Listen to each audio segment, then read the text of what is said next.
அப்படி அழகான முறையில் கச்சியப்ப சிவாச்சாரியார் மிகச் சிறப்பாக முருகப்பெருமானுக்கு தொண்டு செய்தார்.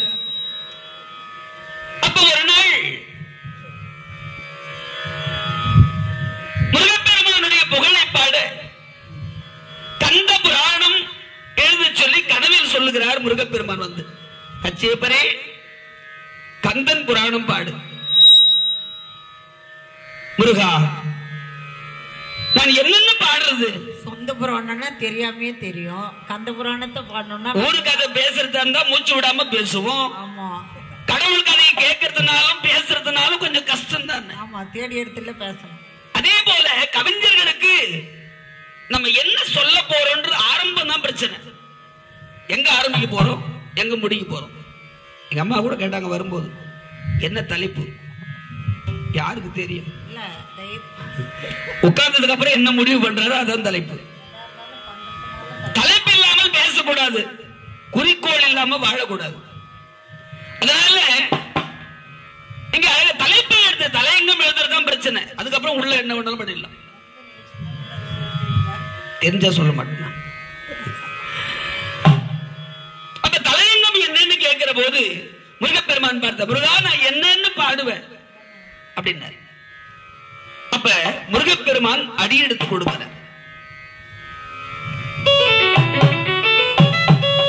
விகட சக்கர செம்முகம் ஐந்துளான் விகட சக்கர வெண்மணி யாவுரை சகட சக்கர தாமரை நாயகல் விகட சக்கரன் மெய்ப்பதம் போற்றுவாம் விகட சக்கரன் மெய்ப்பதம் போற்றுவாம் அப்படின்னு முருகப்பெருமான் திகட சக்கரம்னு அடி எடுத்து கொடுத்தார். இந்த ஒரு வார்த்தை முருகப்பெருமான் சொன்னது. திகட சக்கரம் எழுதிட்டு அதுக்கப்புறம் மத்ததெல்லாம் கச்சியப்ப எழுதுற. அடி எடுத்து கொடுத்து நின்னை யான் பாட நீ அடியெடுத்து கொடுக்க நான் என்ன தவம் செய்தேனோ முருகா என்று எண்ணி பாடத் தொடங்குகிறார். திகட சக்கர செம்முகம் ஐந்துடான் விகட சக்கர விண்மணி யாவுரை சகட சக்கர தாமரை நாயகன் விகட சக்கரன் மெய்ப்பதம் போற்றுவான் அப்படின்னு ஆரம்பிச்சார். அப்படி அழகாக தொடங்குகிற அந்த நேரத்தில் ஒரு நாளைக்கு 100 பாடல் கந்தபுராணம் எழுதி அந்த புத்தகத்தை சுவாமியினுடைய காலடியில் வச்சிருவார். இரவு தூங்கி எழுந்து காலையில் அதை எடுத்து பார்த்தா முருகப்பெருமான் படிச்சு பார்த்து அதுல பிழை திருத்தம் செய்து வச்சிருக்குமா, எது சரி எது சரியில்லைன்னு. மத்ததெல்லாம் அவங்க விருப்பத்துக்கு எழுதுனது மட்டும்தான். ஆனா கந்த புராணம் கச்சியப்பரை எழுத சொல்லி அடியெடுத்து கொடுத்தது முருகப்பெருமான். ஒவ்வொரு நாளும் அவர் என்ன எழுதுறாரோ அது வரைக்கும் படிச்சு பார்த்து பிழை திருத்தம் செய்தது முருகப்பெருமான். அதனால வேற யாரும் அதுல கை வைக்கல. கந்த புராணம் வேற என்ன எழுதிக்கிறாங்களா? மாணிக்க வாசக பெருமான் தந்த திருவாசகம். அவரு மணிவாசகர் சொல்ல மாணிக்க வாசகர் சொல்ல இறைவன் சிவபெருமானே எழுதியது திருவாசகம். இங்கே கச்சியப்பர் எழுத முருகப்பெருமான் படித்து பார்த்து பிழை திருத்தம் செய்தது கந்த புராணம். இப்படி கந்தன் புராணம் ஒரு நாளைக்கு 100 பாடலா 1,00,000 பாட்டு எழுதினார். கந்த புராணம் 1,00,000 பாட்டு. இந்த 1,00,000 பாடல்களை எழுதி ஒரு வழியா கந்த புராணத்தை நிறைவு பண்ணிட்டார். கந்த புராணத்துல சிறப்பு என்னன்னா, ஒரு கதை ஆரம்பிக்கிறோம்னா ஒண்ணு கதையில இடையில ஒரு கல்யாணம் பண்ணுவாங்க, இல்ல கதை முடியும் போது ஒரு கல்யாணத்தை காட்டி மங்களமா முடிப்பாங்க. கந்த புராணம் ஆரம்பத்துல ஒரு கல்யாணம், இடையில ஒரு கல்யாணம், முடிவில் ஒரு கல்யாணம். 3 மங்களங்கள். ஆரம்பத்தில் பார்வதி திருக்கல்யாணம், இடையில் தெய்வ யானை திருக்கல்யாணம், நிறைவில் வள்ளி திருமணம். இதெல்லாம் திருக்கல்யாணம், அது திருமணம். வார்த்தையே மாறி போயிடும். என்ன இவங்க எல்லாம் சாமி. யாரு? பார்வதி தேவி கடவுள், தெய்வ யானை தேவலோகத்தை சேர்ந்தவங்க, இந்திரன் மகள். வள்ளி வேடுக்குள் பூலோகத்தில் வாழ்ந்தவங்க. அதனால அது திருக்கல்யாணம், இது திருமணம். மனமுப்பி காதல் மனமாக நடந்தது. இப்ப அழகாக கந்த புராணத்தை எழுதி முடிச்சிட்டார். பார்வதி திருக்கல்யாணம் தொடங்கி கந்த புராணம்னு பேரு. பாதி வரைக்கும் சிவபுராணம் பேசும் உள்ள. பாதி வரைக்கும் நிறைய சிவத்தை பற்றி பேசும். சிவத்தை சொல்லிவிட்டு அதன் பிறகு கந்தன் யார் என்பதை சொல்வார். கந்தபுராணம் குறைஞ்சபட்சம் ஒரு 6 நாள், அதிகபட்சம் ஒரு 10 நாளாவது நம்ம ஓரளவுக்கு முழுமையா தெரிஞ்சுக்கணும். அதனால கந்தர் சஷ்டி விழா எங்கு நடந்தாலும் அற்புதமாக கந்தன் புராணத்தை அழகாக கச்சியப்பர் எழுதிய காவியத்தை உலகமெங்கும் முருகன் ஆலயத்தில் உபன்யாசம் பண்ணுவார். எழுதி முடிச்சுட்டாரு கச்சியப்பர். இப்பெல்லாம் அவங்க சௌர்துக்கு பாட்டு எழுதிக்கலாம், அவங்க சௌர்துக்கு கதை எழுதிக்கலாம், அவங்களே அரங்கேற்றம் பண்ணிக்கலாம் இப்போ. ஆனா அந்த காலத்தில் அப்படி எல்லாம் பண்ண முடியாது. ஒரு கதை எழுதினாலும் பாடல் எழுதினாலும் புலவர்களை வரவழைத்து அவர்கள் முன்னால் வாசித்து காட்டி அவங்க சரி இது வெளியில போகலான்னு சொன்னாதான் வெளியிட முடியும். இப்ப பணம் இருந்தா அவங்க அரங்கேற்றம் பண்ணிக்கலாம், படம் எடுத்துக்கலாம். நாட்டுக்கு நல்லதா கெட்டதா இதனால யாருக்காவது பிரயோஜனம் உண்டா அதை யாரும் கேட்க மாட்டாங்க. ஆனா அந்த நாள் அப்படி கிடையாது. ஒரு சின்ன தவறுன்னா கூட அதற்கு பதில் சொன்னாதான், அது சரின்னு நிரூபிச்சாதான் அந்த கதை வெளியில போகும். கந்தபுராணத்துக்கு சோதனை. காஞ்சிபுரத்திலே குமரகோட்டத்திலே காஞ்சிபுரத்தில் உள்ள புலவர் பெருமக்களை எல்லாம் வரவழைத்து அமர்ந்து கந்தபுராணத்தை கச்சியப்பர் சொல்ல போற. இப்படி பெரிய புராணம் சொல்லுகிற பொழுது சேக்கிழார் பெருமான் கை கால்லாம் உதறுதான் மேடையிலும். 64 திருவிளையாடல் மதுரையும் பதியில திருவிளையாடல் புராணம். பெரிய புராணம் 63 நாயன்மார்கள், 9 தொகையடியார்கள் பிளஸ் 72 பேரை பத்தி சொல்றது பெரிய புராணம். உலகெல்லாம் உணர்ந்து ஓதற்கரியவன், நிலவுலாவிய நீர்மலி வேணியன், அழகியில் ஜோதியன் அம்பலத்தாடுவான், மலர் சிலம்படி வாழ்த்தி வணங்குவான். அழகில் சோதியன் அம்பலத்தாடுவான், மலர் சிலம்படி வாழ்த்தி வணங்குவான். இப்ப நீங்க சொன்ன பாட்டுக்கு எத்தனை எழுத்து? மறுபடியும் சொல்லுங்க. உலகெல்லாம் உணர்ந்து ஓதற்கரியவன், நிலவுலாவிய நீர்மலி வேணியன், அழகில் சோதியன் அம்பலத்தாடுவான், மலர் சிலம்படி வாழ்த்தி வணங்குவான். அழகில் ஜோதியன் அம்பலத்தாடுவான்னு சொன்னாதான் 63. முதல்ல எப்படி சொன்னீங்க? அப்ப அழகு இல்லைன்னு சொன்னா எத்தனை எழுத்து? உள்ள என்ன சொல்ல போறங்கிறது அந்த முதல் பாடலையே சொன்னது பெரிய புராணம். உலகெல்லாம் உணர்ந்து ஓதற்கு அறியவன், நிலவுலாவிய நீர்மலி வேணியன், அழகு இல் ஜோதியன் அம்பலத்து ஆடுவான், மலர் சிலம்பு அடி வாழ்த்தி வணங்குவான். இப்படி படிச்சோம்னா 72 எழுத்து வரும். உலகெல்லாம் உணர்ந்தோதற்கரியவன், நிலவுலாவிய நீர்மலி வேணியல், அழகில் ஜோதியன் அம்பலத்தாடுவான், மலர் சிலம்படி வாழ்த்தி வணங்குவான். அழகில் அழகு இல் அப்படின்னு பிரிச்சா எழுத்து கூடும். இப்படி படிச்சோம்னா 63 எழுத்து வரும். 63 நாயன்மார்கள், 9 தொகையடியார்கள், மொத்தம் 72. எப்படி பாட்டை படிச்சாலும் ஒன்னு 63ல முடியும், இல்ல 72ல முடியும் இல்லையா? நீ நாயன்மார்கள் 63 பேரோட முடிச்சுக்கினாலும் சரி, இல்ல 9 தொகையடியார்களை சேர்த்து தெரிஞ்சுக்கினாலும் உங்க விருப்பம்.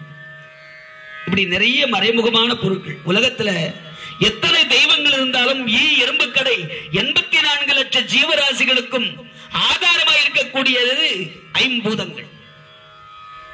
ஐம்பூதம் எது? நீர், நிலம், காற்று, ஆகாயம், நெருப்பு. ஐம்பூதம்.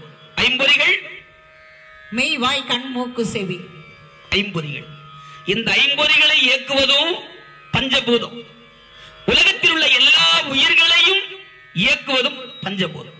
அந்த பஞ்சபூதமே கடவுள் என்ற தத்துவத்தில் முதல் பாடல வச்சார். அந்த பஞ்சபூதங்களை இயக்குபவன் யார் என்று சொன்னால் ஈசன் எந்தை இணையடி நிழலே. அந்த ஈசனை அன்றி வேறு யாரும் இல்லை. சிவத்தை அன்றி அன்பே சிவம். இப்படி அழகாக பெரிய புராணம் எழுதுற போது இவ்வளவு அழகாக எழுதி முடிச்சுட்டு அரங்கேற்றம் பண்ணும் போது கை காலெல்லாம் உதர்தான் புலவர்கள் முன்னால. வேத்து கொட்டுதான், தொடச்சுக்கிறார். என்னாச்சு? இல்ல அடியேன் குழந்தை, இதை எப்படி சொல்ல போறேன்னு பயத்துல கை கால் நடுங்குதுன்னாரு. அதே நிலைமை இங்க கச்சியப்பருக்கு வந்தது. கை கால நடுங்குது, வேத்து கொட்டுது, பயத்துல அப்படி நின்று மேடையிலே அமர்ந்து இந்த அற்புதம் நிறைந்த திகழ சக்கர செம்முகம் ஐந்துளான் திகழ சக்கர வெண்மணி யாவுரை சகட சக்கர தாமரை நாகைகள் திகழ சக்கரன்மை பதம் போற்றுவாம். திகட சக்கரம்னு சொல்லி முதல் பாட்டு தாங்க. 1,00,000 பாட்டுல ஒரே பாட்டு தான் சொன்னாரு. ஒரு புலவர் எழுந்து நிறுத்திட்டார். போத நிறுத்து. உலகெல்லாம் இந்த அழகாக சொன்னார். உலகெல்லாம் என்ற வார்த்தை அடியெடுத்து கொடுத்தவர் சிவபெருமான் பெரிய புராணத்தில். இங்க திகட சக்கரம் என்ற வார்த்தை அடியெடுத்து கொடுத்தவர் முருகப்பெருமான். ஆனா இவர் கேட்கிறார், திகட சக்கரம்னா என்ன பொருள் சொல்லிட்டு அதுக்கு மேல கதையை சொல்லு. கட்சியை பெற நிறுத்திட்டாங்க. ஐயா, திகழ் தச கரம். தசம்னா 10. 10 கரங்கள் சிவந்த மேனியுடைய சிவபெருமான் அப்படின்னு ஆரம்பிக்கிறார் பாட்டு. திகழ சக்கர செம்முகம் ஐந்துளான். 5 முகம். ஈசானம், வாமதேவம், தத்புருஷம், சத்யோஜாதம், அகோரம். 5 முகம் 10 திருக்கரங்களை உடைய சிவபெருமான் அப்படின்னு சொன்னார். விளக்கம் அத ஒரு புலவர் சொன்னார். அப்ப திகட சக்கரம் எழுதும். திகட தி காட சக்கரம். இத பிரிச்சு படிச்சோம்னா திகழ் தச கரம்னு சொல்றோம். இல் பிளஸ் தா ஈக்குவல் டு தமிழ்ல தானு வரும். இல் பிளஸ் தா ரெண்டு சேர்த்தா தானு வரும். இது இலக்கணப்படி தப்பு. அப்படி எங்கேயும் இலக்கணத்துல கிடையாது அப்படின்ட்டார். சொன்ன ஐயா, திகழ சக்கரம் திகழ் தசக்கரம் அப்படிங்கிற ஒரு வார்த்தையை நான் எழுதல, இது முருகப்பெருமான் சொன்ன வரி. அப்ப ஒண்ணு பண்ணுங்க, முருகப்பெருமான் வந்து இலக்கணத்துக்கு பதில் சொல்லட்டும், அப்புறமா அரங்கத்தை வச்சுக்கலாம். கிளம்பிட்டார். பயந்த மாதிரி ஆயிடுச்சு. வீட்டுக்கு வந்து கந்த புராணத்தை கொண்டு போய் முருகன் படத்துல வச்சுட்டு, முருகா முருகா முருகா கந்தரே கடம்பரே கார்த்திகேயா சண்முகா பழனிவேலா தண்டாயுதபாணி பாலமுருகா, இது என்ன சோதனை? நீ சொல்லி நான் எழுத தொடங்கினேன், எழுதி முடித்தாச்சு. ஆனா நீ சொன்ன வார்த்தையை தப்புன்னு சொல்றான். அதுக்கப்புறம் நான் உன் வார்த்தையை தப்புன்னு போது நான் எழுதுனதுல என்ன சொல்லுவாங்களோ பயம். முருகப்பெருமான் இரவெல்லாம் அழுது அழுது அழுது கண் சிவந்து ஒரு வழியா தூங்கிட்டார். கனவிலே வந்து முருகப்பெருமான் காட்சி கொடுத்தார். கச்சியப்பரே, நாளை காலை சபைக்கு செல்லுங்கள், புலவர்களை கூட்டுங்கள். அந்த சபையிலே ஒரு இளம் புலவர் வருகை தந்து அழகாக வீர சோழியம் என்ற ஒரு இலக்கண நூல் இருக்கு. அந்த வீர சோழியத்தில் அந்த பக்கம் வரி பாட்டை சொல்லி திகட சக்கரங்கிற வார்த்தை அதுல இருக்கு. இலக்கண நூல்ல இருக்கிற புலவர்களுக்கு அந்த புலவர் வந்து விளக்கம் சொல்லுவார். நீ தைரியமா அரங்கேற்றம் பண்ண போன. கனவுல அலறி எழுந்தார். முருகா முருகா முருகா, கந்தரை நினைத்து கண்ணீர் விட்டார். அரங்கேற்றம் மறுநாள் காலையில் கனவுல முருகன் வந்து சொன்னார், எல்லாரும் வாங்க. சரி, உனக்கும் வேலை வெட்டி இல்லை, எங்களுக்கும் வேலை வெட்டி இல்லவா? எல்லாரும் வந்து உட்காந்துட்டாங்க. எப்போதும் போல ஆரம்பிக்கிறார். திகட சக்கரம் செம்முகம் ஐந்துளான் ஆரம்பிச்ச உடனே நிறுத்து. இந்த ஒரு வார்த்தைக்கு விளக்கம் சொன்னாதான் நீ கதையை சொல்லணும். பேசிக்கிட்டு இருக்கிற போது திடீர்னு எப்படி வந்தார், எங்கிருந்து வந்தார் தெரியல. ஒரு இளம் புலவர் அவ்வளவு அழகா சபையில காட்சி கொடுத்தார். அப்ப அவர் கையில இலக்கண நூல் இருக்குது, வீர சோழியம். இது வரைக்கும் பல இலக்கண நூல்களை புலவர்கள் படிச்சிருக்கிறாங்க. வீர சோழியம் என்ற ஒரு நூல் இருக்குது, அவங்களுக்கு தெரியாது. அந்த நூலை கொண்டு வந்து முருகப்பெருமான் அந்த புலவராக வந்து சிவாச்சாரியார்கிட்ட கொடுத்து இந்த பக்கம் பாடலோட எடுத்து காமிச்சார். எல்லாரும் படிச்சு பார்த்து இல் பிளஸ் தா ஈக்குவல் டு டா திகட சக்கரம், திகழ் பிளஸ் தசக்கரம் சரின்னு சொல்லி ஒத்துக்கிட்டாங்க. அவங்க ஒத்துக்கிட்ட உடனே கச்சியப்பரே நீங்க பாடியது சரிதான். அங்க வந்த புலவர் ஆலகம் முருகன் வந்தார். வந்த வேலை முடிச்சுட்டாரு, கிளம்பிட்டார். அன்று பாடத் தொடங்கிய கந்த புராணம் இன்றும் பாடிக்கிட்டு இருக்கிறோம். ஏன் சொல்றோம்னா, மற்ற எல்லா காவியத்தையும் நினைச்சவங்க தனித்தனியா எழுதினாங்க. கந்த புராணத்தை வேற யாரும் எழுதல அவரை தவிர, அவரோட சரி. பெரிய புராணத்தை விளக்கம் சொன்னாங்க. ஆனா அந்த கதையை திரும்ப இன்னொருத்தர் பாடல் எழுதுறதுக்கு ஆள் கிடையாது. அவர் எழுதுனதோட சரி தமிழ்ல. மற்றதெல்லாம் வடமொழியில எழுதி தமிழாக்கம் செய்தது. இது தமிழில் மட்டுமே எழுதப்பட்டது. இதெல்லாம் முருகன் தமிழன், தமிழ் கடவுள், அழகன் முருகன் இல்லையா? அதேதான். அதனால ஒவ்வொரு கோயிலுக்கும் போய் இறைவன் சிவபெருமான் பஞ்சகிருத்தியம் பண்றார். படைத்தல், காத்தல், அழித்தல், மறைத்தல், அருளல், 5 வேலையும் செய்யறார். பஞ்சகிருத்தியம். ஒரு 2 டிபார்ட்மெண்ட் ஒதுக்கி கொடுத்துட்டார். நீங்க பாத்துங்க. படைத்தல் பிரம்மா, காத்தல் மகாவிஷ்ணு. 3 டிபார்ட்மெண்ட் இவருடைய நேரடி கண் பார்வையில் இருக்கு. எதுன்னா அழித்தல், மறைத்தல், அருளல். 5 பஞ்சகிருத்தியங்களுக்கு அவர் தான் தலைவர். அது வேற டிபார்ட்மெண்ட் ஒதுக்கி கொடுத்து வச்சுக்கிறாங்க. முதலமைச்சர் ஒருத்தர் தான். ஒரு இலாக்காவுக்கு ஒரு அமைச்சர் போட்டு வச்சுக்கிறாங்க. அவர் ஆர்டர் போட்டாதான் அமைச்சர் வேலை செய்யும். அமைச்சர் ஆர்டர் போட்டாதான் இருக்கிற எம்எல்ஏ எம்பி வேலை செய்ய முடியும் இல்லையா? அந்த மாதிரி இங்க அழகாக பஞ்சகிருத்தியங்களுக்கு அவர் தலைவன். ஒன்னு பிரம்மா படைத்தல், இன்னொன்னு மகாவிஷ்ணு காத்தல். அழித்தல் என்ன அழிக்கிறார்? காம குரோத மோக மதமாச்சரியம். காம குரோத மோக லோப மதமாச்சரியம் 6 வகை. மனிதனிடத்தில் இருக்கக்கூடிய 6 வகை தீய குணங்களை அழித்து மனிதனை மனிதனாக்கி, இந்த வேலையை தான் திருவிளையாடலையும் பண்ணாரு, 63 நாயன்மார்கிட்டையும் பண்ணாரு. அவங்க கிட்ட இருக்கிற தீய குணங்களை அகற்றி நல்ல குணங்களை வளர்த்து அடியார்களாக பக்கத்தில் வச்சுக்கினார். அப்ப சிவன் கிட்ட போகணும்னா முதல்ல தெளிவு ஏற்படணும். தெளிவு ஏற்படணும். நீங்க மேடையில கேட்டதான் சாமி எதனா சந்தேகம்னா பதில் சொல்றீங்க, கீழே இறங்கிட்டீங்கன்னா சொல்ல மாட்டீங்க. அதுதான் இங்கே பிடிச்சிடுறது. தெளிவுன்னா எது மெய் எது பொய்ன்னு தெரிஞ்சுக்கணும். இதான் தெளிவு. அப்ப பொய்யானதை எண்ணி வாழ்க்கையை வீணாக்காம எது மெய்யானதோ அதற்காக வாழக பழகி கொண்டால் அவர்கள் சிவனடியார்களா மாறுறாங்க. உடனே சிவபெருமான் பார்ப்பார், கரெக்ஷன் பண்ணுவார். இப்ப நான் தெரிஞ்சுக்கிட்டேன் மெய் எது பொய் எதுன்னு.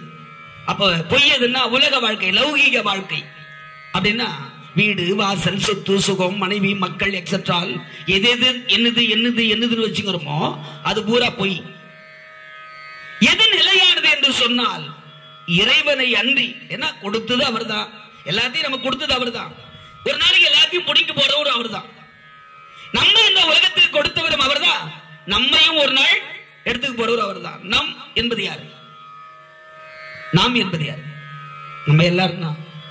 இது கூட கை காமிச்ச என்ன அர்த்தம்? இல்ல நாம் என்பது யார்? நாம எல்லாரும் தான். நான் அப்படி சொன்னா நீங்க வேற மாதிரி எதனா சொல்லிதான் பாருங்களேன். வேற மாதிரி கேப்பீங்க, அதுக்கு தான் தெரியாது. நாம் என்பது நாம எல்லோரும். நான் என்பது நாம மட்டும் தனி ஒரு மனிதன். நான் என்பது யார்? அதுதான் தேடிட்டு இருக்காங்க. உடம்புக்கும் ஆன்மாவுக்கும் சேர்த்து ஒரு பேர் வைக்கிறோம். முத்த, முருகன், கோவிந்த, கந்த, கடம்ப, கார்த்திகேயன், வெற்றிவேல், சக்திவேல், முத்துவேல் பேர் வைக்கிறாங்க. யாருக்கு அந்த பேரு? உடம்புக்கு. உடம்புக்கு வைக்கிற பேர், இந்த வடிவத்துக்கு வைக்கிற பேர். ஆன்மாவுக்குள்ள யாரும் பேர் வைக்கிறது இல்ல. என்ன? ஆன்மா ஒரே ஒருவன் தான்.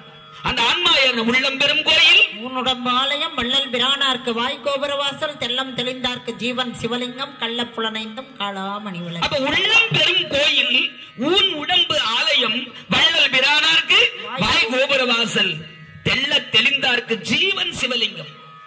உள்ள இருக்கிற ஆன்மா, அந்த உயிர், அதுதான் சிவலிங்கம். அந்த சிவத்துக்கு வேற யாரும் பேர்லாம் வைக்க முடியாது. அவர் தான் நிலையானவர், பிறப்பும் இறப்பும் இல்லாதவர், எந்த யோனி வயிற்றில் மூலமும் பிறவி எடுக்காதவர். எல்லா கதையிலும் ராமன் பிறந்திருக்கிறார், கிருஷ்ணன் பிறந்திருக்கிறார், ஆஞ்சநேயர் பிறந்திருக்கிறார், சிவபெருமான் பிறந்தார்னு சொல்றது கிடையாது. அவருக்கு அழிவும் இல்லை, பிறப்பும் இல்லை. அப்ப எதுவுமே எது பொய், எது நிலையானதோ எது மாறாததோ அது மெய். எது மாறிக்கிட்டே இருக்குமோ, உடம்பு மாறி போயிடும். அடுத்து கல்லாய், மனிதராய், பேயாய், கணங்களாய், வல்லசுரராகி, முனிவராய், தேவராய் செல்லா நின்ற இத்தாவர சங்கமத்துள் எல்லா பிறப்பும் பிறந்தளித்தேன் எம்பெருமான். எது மெய் எது பொய்ன்னு நம்ம முதல்ல தெளிவு அடையணும். அதுக்கு சொல்ல அதான் தெளிவு. அப்ப தெளிவு அடைஞ்ச பிறகு நம்ம தெளிவு அடைஞ்சது சரியா இருக்கிறோமா, தெளிவு ஆயிட்டோமா இல்லையா? நாம தெளிவாயிட்டோம். ஆனா தெளிவு ஆயிட்டோமா இல்லையான்னு சிவபெருமான் சோதிக்க ஆரம்பிப்பார். அப்படி சோதிக்க ஆரம்பித்தவர்கள் தான் 63 நாயன்மார்கள். எல்லாரும் சோதனைக்கு ஆளாகி பல வேதனை அனுபவிச்சு அதிலும் உரையன்றி வேறு யாரும் என் செயலாவது யாதொன்றும் இல்லை, எல்லாம் தெய்வமே யாவும் முன் செயலாக பெற்றேன், யான் உரைக்கும் வார்த்தை எல்லாம் நாயகன் தன் வார்த்தை அப்படின்னு ஒரு தெளிவான முடிவோடு அவங்க இருந்ததுனாலதான் அடியார்களாக எல்லா ஆலயத்திலையும் நாயன்மார்களை நிறுவி இருக்கிறாங்க. சோதிப்பதும் சோதனைக்குள்ளாக்குவதும் இறைவனே அன்றி வேற யாரும் கிடையாது. ஒண்ணு இல்ல, நாம தெளிவடையணும். நாம தெளிவடைஞ்சிட்டோமா இல்லையான்னு அவர் பரீட்சை வைப்பார். பாஸ் ஆயிட்டோம்னா அடியார் ஆயிடும். அவ்வளவுதான். முடிஞ்சுதா? சரி. இப்ப அழகான முறையிலே சிவபெருமான் இப்படி அழித்தல், அடுத்து மறைத்தல், அருள், பஞ்சகிருத்தியம் என்ற இங்கே ஆண்டவனே அழகான முறையிலே கந்த புராணம் சிவத்தில் தொடங்குகிறது. இறைவன் சிவபெருமான் அப்படி தோன்றி தாட்சாயணி என்று சொல்லக்கூடிய தட்சன். தட்சன் யாருன்னா தட்ச ஈஸ்வரன், ராவண ஈஸ்வரன், சனி ஈஸ்வரன், அப்புறம் ஈஸ்வர பட்டம் பெற்றவங்க அவங்க. விக்ன ஈஸ்வரன், விக்னேஸ்வரன், சனீஸ்வரன், ராவணேஸ்வரன், தட்சேஸ்வரன், ஈஸ்வரன். அவங்களும் 5 பேர் ஈஸ்வர பட்டம் பெற்றவங்க. அப்ப ஏன் அவருக்கு ஈஸ்வர பட்டம்னா 11 பிரஜாபதிகள் கைலாயத்துல 11 பிரஜாபதிகள். பிரஜாபதினா என்னன்னா அவங்கதான் அமைச்சர்கள். இப்ப அவரு ஹெட் ஆபீஸ், இதெல்லாம் பிரான்ச் ஆபீஸ். ஆமா, இவங்கெல்லாம் பிரான்ச் ஆபீஸ் மாதிரி. அந்த பிரான்ச் ஆபீஸுக்கு ஒரு தலைவர். இந்த 11 பிரஜாபதிகள் சொல்றமே அவங்களுக்கு ஒரு தலைவர். அந்த தலைவன் தான் தட்சன். அதனால அவருக்கு தட்ச ஈஸ்வரன். அந்த தட்சனுடைய மகளாக அம்பிகை தோன்றினார். அம்பாளை பத்தி அன்னைக்கு நிறைய பேசணும். இன்னைக்கு அவங்க டிபார்ட்மெண்ட் இல்ல. அதனால இன்னைக்கு அழகாக அங்க அம்பாள் தாட்சாயணியாக வந்து சர்வசாதாரணமும் இறைவனை மணக்க ஆசை கொண்டு நிறைவாக தட்சன் தன் மகள் தாட்சாயணியை சிறையெடுத்தார் என்று தெரிந்து ஈசனை அழைப்பதற்காக வாஜப யாகம் செய்ய அங்கே தாட்சாயணி அம்மையார் வந்து கலந்து கொண்டு அத்தனை பேரையும் அழைத்திருக்கிறார். 27 பெண்களை சந்திரனுக்கு மனம் எடுத்துக் கொடுத்தார். 13 பெண்களை காசிப முனிவருக்கு மனம் எடுத்துக் கொடுத்தார். 10 பெண்களை யமதர்மனுக்கு மனம் எடுத்துக் கொடுத்தார். மொத்தம் 50. தாட்சாயணியோடு 51 பீஜாட்சர மந்திரம். இந்த 51 பெண் குழந்தைகள் தலைமகள் தாட்சாயணியை இறைவன் சிவபெருமான் சிறையெடுத்தார். காந்தர்வ மனம். பொண்ணு மாப்பிள்ளை விரும்பி கொண்டு போயிட்டாங்க. இருந்தாலும் பொண்ணு கொடுத்த அப்பா தட்சன் கைலாயம் போனா கைலாயத்தில் அவருக்கு சரியான மரியாதை கிடைக்கல. என்ன மரியாதை கிடைக்கல அப்படின்னு பார்த்தா இறைவன் சிவபெருமானும் தாட்சாயணி இருக்கிறாங்க. தட்சன் உள்ள போறார். கால் மேல கால் தூக்கி போட்டு உட்கார்ந்தார். அப்பதான் சிவபெருமான். தட்சனுக்கு இப்ப சிவபெருமான் மரும பிள்ளை. தட்சன் மாமனார். நேத்து வரைக்கும் பிரஜாபதி, சிவனுக்கு அடங்கிய ஒரு தொண்டன். ஆனா இன்னைக்கு மாமனார். அந்த காலத்துல மாமனார் வர்றாருன்னா மரும் பிள்ளைங்க எழுந்து நிப்பாங்க. வாங்க மாமா நமஸ்காரம். இப்பெல்லாம் மரும் பிள்ளைங்க வர்றாங்கன்னா மாமனார் எழுந்து நிக்கணும். என்ன கேட்பானோ என்ன பண்ணுவானோ பயம். இப்போ இந்த கத்து கொடுத்தவர் யாருன்னா சிவபெருமான் தான். முதல்ல மாமனாரை பார்த்து கால் மேல கால் போட்டவர். ஒண்ணு தட்சண கோபம் வந்துருச்சு. மாமனார் என்று யோசிக்காமல் என்னை பார்த்து கால் மீது கால் போடுறியே, என்ன அகந்தை உனக்கு என்று சொல்லி ஈசன் என்பவர் இருக்கக்கூடாது, ஈசனை அழிக்கிறதுக்கு யாகம் பண்றோம், வாஜப யாகம்.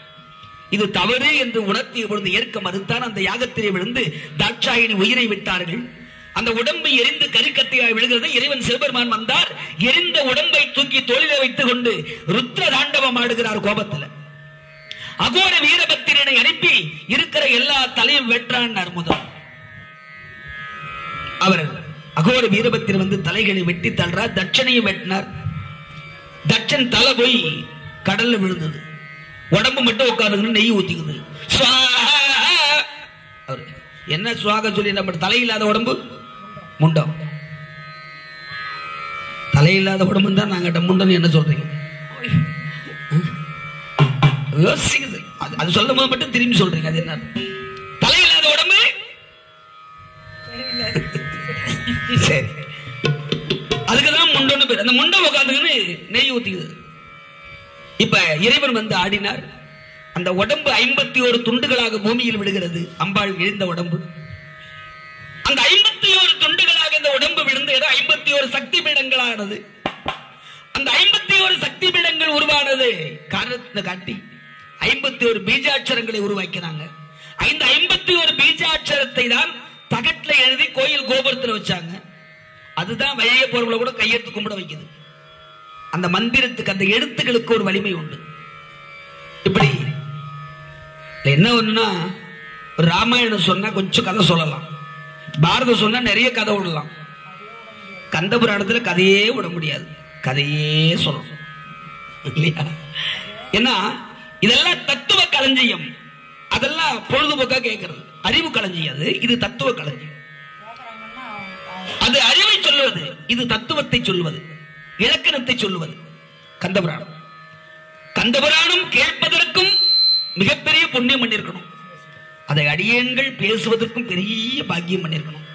அதை விட எங்களை பேச வைத்து உங்களை எல்லாம் கேட்க வைக்கிறது ஒரு அருமையான வாய்ப்பு கொடுத்த நம்ம சுவாமிக்கு மனமார்ந்த நன்றியை சுவாமிகள் திருப்பாதங்களுக்கு தான் நன்றியை சொல்ல. ஏன்னா எத்தனை லட்சக்கணக்கில் பணம் குவியுது. அந்த கோயில் எல்லாம் எங்களெல்லாம் கூப்பிட்டு ஒரு நிகழ்ச்சி வைக்கிறதுக்கு யோசிக்கிறான்.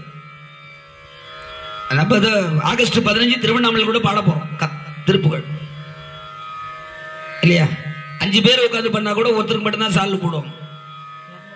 ஏன்னா சால்வு போட்டா நஷ்டம் வந்துறாங்க.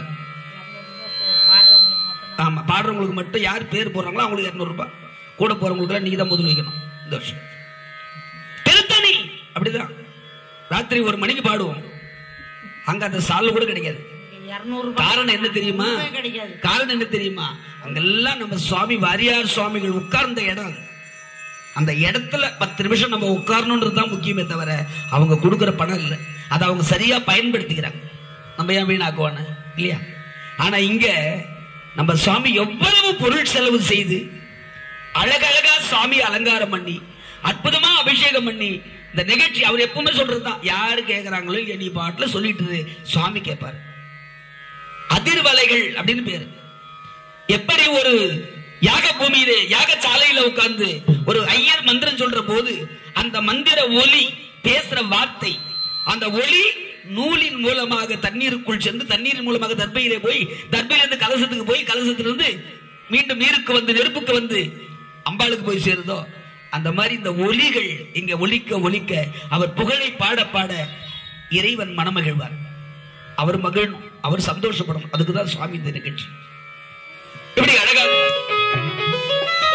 முத்தை தருவத்தி திருநகையத்தி கிரை சக்தி சரவண முக்தி குருவித்து குருவர் என போது முத்தை தருவத்தி திருநகையத்தி கிரை சக்தி சரவண முக்தி குருவித்து குருவர் என போது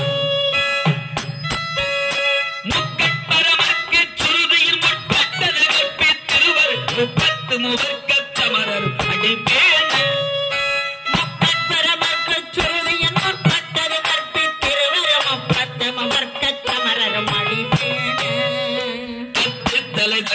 கனையொடு ஒற்றை கிருமத்தை பொழுதோர் அட்ட பகல் வட்ட திகிரியில் இரவாக தலைக்க கனையொடு ஒற்றை கிருமத்தை பொழுதொரு வட்ட பகல் வட்ட திகிரியில் இரவாக பத்தற்கிரத்தை கடவிய பத்தை புயல் வெச்ச பகுபொருள் வட்டத்துடன் ஒரு நாளே பத்தற்கிரத்தை கடவிய பத்தை புயல் வெச்ச பகுபொருள் வட்டத்துடன் தருளுவர் ஒரு நாளே.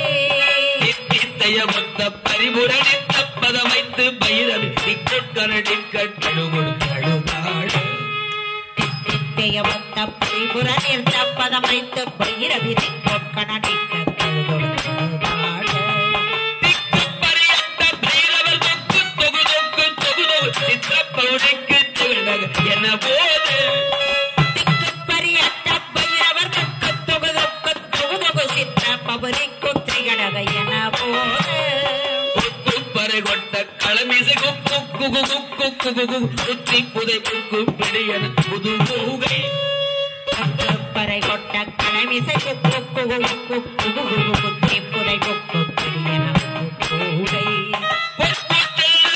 தமிழரை வெற்றி பறையிட்டு குலகிரி குத்துப்பட ஒத்து புறவர பெருமாளே பற்றவனரை வெட்டி பலியிட்டு குலகிரி குத்துப்பட ஒத்து புறவர பெருமாளே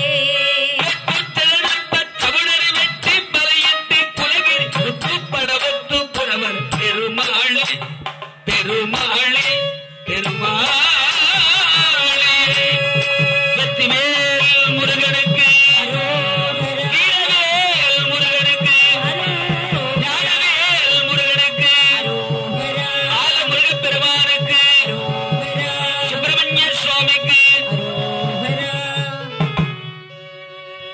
அழகாக அங்கே தாட்சாயினி இந்த தாட்சாயினின்னு கூப்பிடுற போதெல்லாம் கணவர் வார்த்தையை மீறியவள் என்ற அந்த சத்தம் தான் என் காதுல கேட்கும். இந்த பெயர் மறைந்து வேறு பேர் வரணும். உடனே அந்த நேரத்திலே இமவான் பர்வதராஜா அவருடைய மனைவி மேனை இருவரும் அம்பிகை தன் குழந்தையாய் பிறக்க வேண்டும் என்று மலையரசன் இமவான் தவம் புரிந்தார். அம்பிகை சிவபெருமான் பார்த்தார். உமா, நீ சென்று பர்வதன் மகளாக பிறந்து பார்வதியாக வாழ்கிற பொழுது யான் அங்கே வருகை தந்து உன்னை அற்புதமாக மனம் முடித்துக் கொண்டு வருவேன் என்று வழி அனுப்பினார். அம்பிகையை பிரிந்ததினால் இறைவன் சிவபெருமான் கைலாய மலையிலே தட்சிணாமூர்த்தியாக அமர்ந்து கல்லால மரத்தடியில் சின்முத்திரை காட்டி மௌன நிலையில் அமர்ந்தார். மௌன தவம், பேசாம உட்கார்ந்துட்டார். சக்தி போச்சுன்னா சிவமேனு கடவுள் சிவனேன்னு கிடக்க வேண்டியது. சக்தி பிரிந்தாள். சிவம் சிவனேன்னு உட்கார்ந்துருச்சு மரத்தடியில, கல்லால மரத்தடி. தட்சிணாமூர்த்தி அழகாக இந்த தட்சிணாமூர்த்தி அப்ப சனகாதியர் என்று சொல்லக்கூடிய சனந்தர், தப்தர், தனத்குமாரர் என்று சொல்லக்கூடிய நால்வரும் அங்கே அழகாக வருகை தந்து இறைவனை, சுவாமி மகாதேவா, சிவசிவா, இந்த உலகத்தில் நிறைய வேதங்கள், சாஸ்திரங்கள், உபநிடதங்களை படித்திருக்கிறோம். ஆனாலும் மனம் அமைதி அடையவில்லை. நிறைய படிச்சிட்டோம்னா குழப்பம் வந்துடும். அளவுக்கு அதிகமா படிச்சிட்டோம்னா குழப்பம் வந்துடும். அதுக்குதான் ஒரு சிலர்லாம் என்ன தேவைன்னு தேர்ந்தெடுத்து படிப்பாங்க. நீ என்னப்பா படிக்கிற, நீ என்ன படிக்கிற, அவங்கவுங்க ஒரு படிப்பு வச்சுக்கிறாங்க தேர்ந்தெடுத்து. நான் கெமிஸ்ட்ரி பண்றேன், நான் மேக்ஸ் பண்றேன், நான் தமிழ் பண்றேன் இல்லையா, என்ன அவங்களுக்கு தேவையோ எது விருப்பமோ அதை படிக்கிறாங்க. சனத்குமாரர்கள் எல்லாம் கற்றவர்கள். எல்லாம் கற்றதுனால குழப்பம் வந்துருச்சு. கீழே சாமி கீழே குழப்பம் வந்துருச்சு. இந்த குழப்பம் தெளிவதற்கு சிவபெருமான் வந்தாங்க. சுவாமி, இந்த குழப்பம் வர என்ன காரணம்? அப்பா, படிக்கிறதெல்லாம் பெருசு இல்ல, நீ எவ்வளவு படிச்சுங்கிறது முக்கியம், என்ன புரிஞ்சுக்கிட்டங்கிறதா முக்கியம். சொல்லிய பாட்டின் பொருள் உணர்ந்து சொல்லுவார். செல்வர் சிவபுரத்தில் உள்ளார் சிவனடி கீழ் பல்லோரும் எத்தப்பணி. அவ்வளவுதான். என்ன கொஞ்சமா படிச்சாலும் படிச்சதனுடைய பொருள் தெரிஞ்சுக்கணும். முதல்ல சொல்லிய பாட்டின் பொருள் உணர்ந்து சொல்லுவார். அப்ப எல்லாம் படிச்சாங்க, பொருள் தெரிஞ்சவங்க. தனத்குமாரர்கள் சாதாரண ஆள் இல்ல, சிவகுமாரர்கள். அவங்க இந்த தெளிவு கிடைக்கல, என்ன காரணம், நாங்க இன்னும் என்ன தெரிஞ்சுக்கணும் அப்படின்னு சிவபெருமான் கேட்டாங்க. அவரே செவனேன்னு உட்காந்து கிடக்கிறாரு மரத்தடியில, பாவம். இப்ப அவர்கிட்ட கேள்வி கேட்கிறாங்க. அவர் வேற மோன தவத்தில் இருக்கிறார், பேசுறது இல்லை இல்லையா. ஒரு சிலர் நம்ம ஊர் பக்கத்துலாம் மௌன விரதம் இருப்பாங்க. வாரத்தில் ஒரு நாள், மாசத்துல ஒரு நாள். நீங்க எத்தனை நாள்மா, எப்ப டைம் கிடைக்குதா? அப்போ அதுக்கு முன்ன வாரத்துல ஒரு நாள் இருந்தேன். அப்ப அகத்துக்கு அப்பதான் நிகழ்ச்சி கொடுக்குறாரு. என்ன பண்றது? நீங்க எல்லாம் மௌன விரதம் எனக்கு அந்த பாக்கி இல்ல. பேசினா தான் என் பொழப்பு இல்லையா? நான் பேசணும். நான் பேசாம இருக்க முடியுமா? நேரம் கிடைச்சா திங்கக்கிழமை மௌன விரதம். சுவாமி மௌன விரதம் இருக்கார். இப்ப உங்க போய் சந்தேகம் கேட்டாங்க. அவர் வாய் திறந்து பேசல.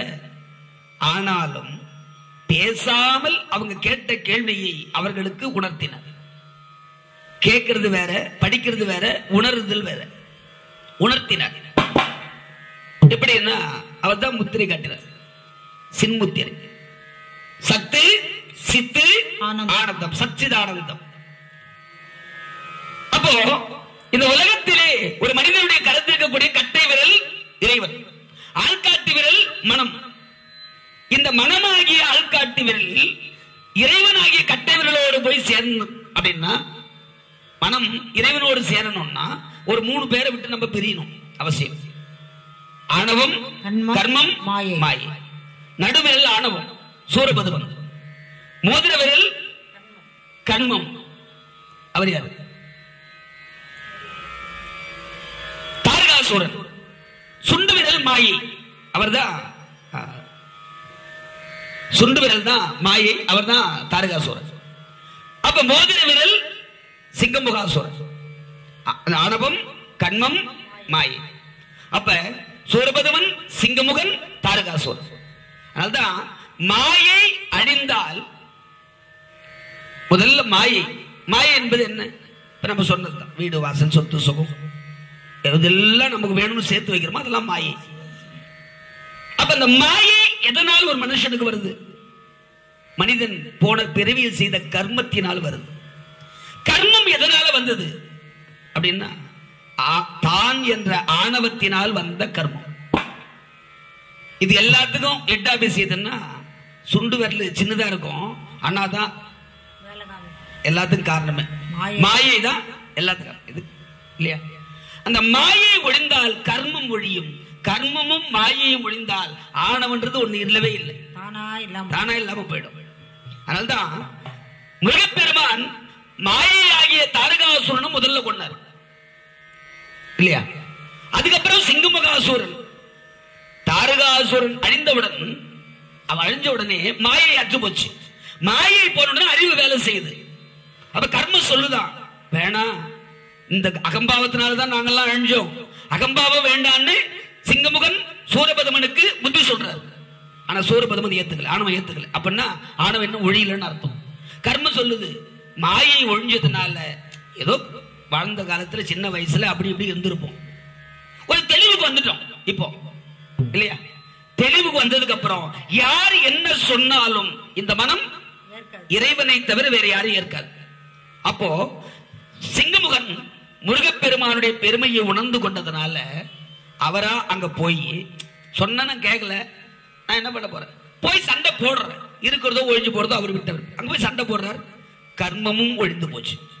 ஆணவம் என்று சொல்லக்கூடிய சூரபதுமன் முருகப்பெருமானை பார்த்ததும் சண்டெல்லாம் போட்டார், நிறைய சண்டை போட்டார், குழந்தைங்க கூட விளையாடுற மாதிரி சண்டை போட்டு கடைசியில அந்த ஆணவத்தை, ஆணவனது ஒண்ணு இல்லை, அதனால சூரபதுமனை இரண்டாக பிளந்து, மாமரமாய் நின்று அவனை இரண்டாக பிளந்து ஒன்று சேவலாகவும் ஒன்று மயிலாகவும் ஆக்கி கையில சூரன் பெற்ற பெருவாழ்வு, சூர சம்காரம் இல்லை, சூரன் வாழ்வு பெறுகிறானாங்க முருகப்பெருமான். இப்படி இது எல்லாத்தையும் ஒரு முத்திரையில காமிச்சிருந்தா நம்ம எல்லாம் கோயிலுக்கு போனா கை வச்சுன்னு உட்காந்துக்கிறோம். ஆனா ஏன் இந்த கையை வைக்கிறோம்?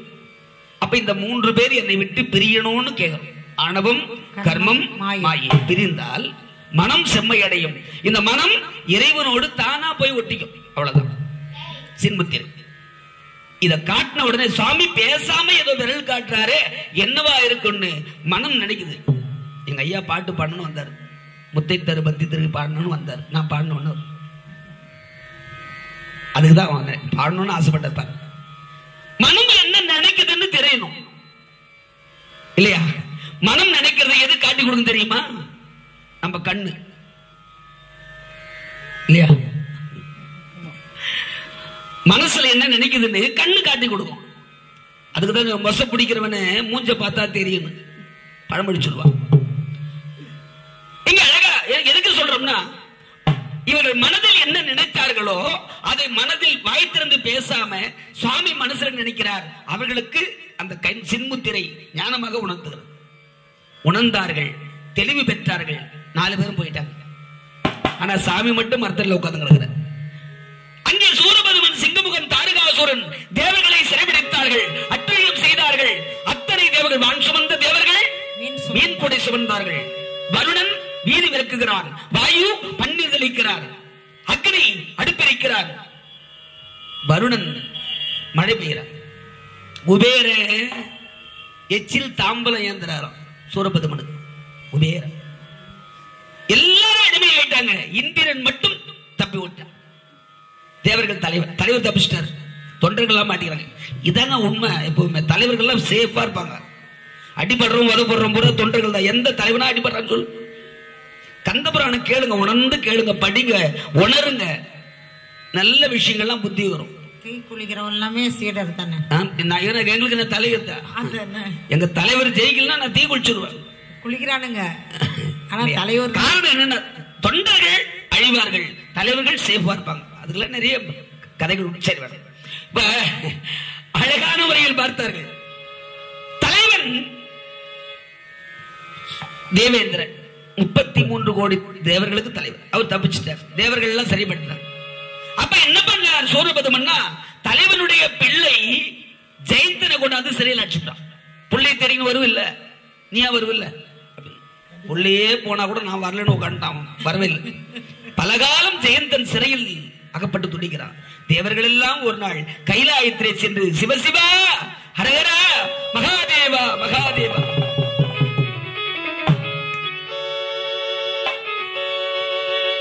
பெற்றதாய்தனை மக மறந்தாலும் பிள்ளையை பெறும் தாய் மறந்தாலும் பெற்ற தேகத்தை உயிர் மறந்தாலும் உயிரை மேவிய உடல் மறந்தாலும் நெஞ்சகம் கலை மறந்தாலும் கண்கள் நின்று வைப்பது மறந்தாலும் மற்றவத்தவர் உள்ளிருந்தோங்கும் நமச்சிவாயத்தை நான் மறவேனே. மனதை பார்த்து வாழ்வு தந்தவா சிவமகேசா, மனித நேயம் தன்னை காத்தவா சிவமகேசா. மனதை பார்த்து வாழ்வு தந்தவா சிவமகேசா, மனித நேயம் தன்னை காத்தவா சிவமகேசா. விதியை மாற்றி வாழ்வு தந்தவா சிவமகேசா, தமிழை காக்க தலைமை ஏற்றவா சிவமகேசா சிவமகேசா சிவமகேசா. மனதை பார்த்து வாழ்வு தந்தவா சிவமகேசா, மனித நேயம் தன்னை காத்தவா சிவமகேசா.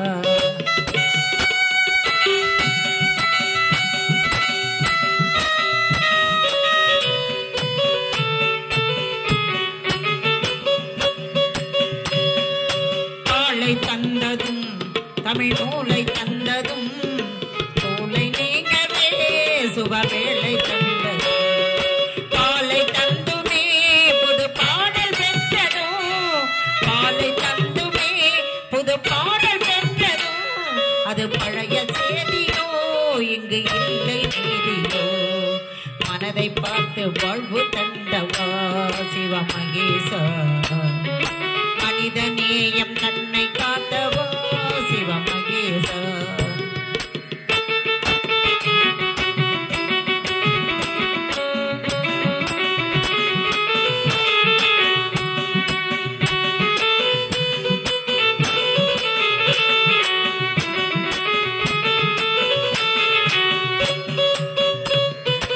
அமரர் யாவரும் அமுதம் உண்ணவே நீ ஆலம் உண்ணவே இந்த ஞானம் உண்டதே.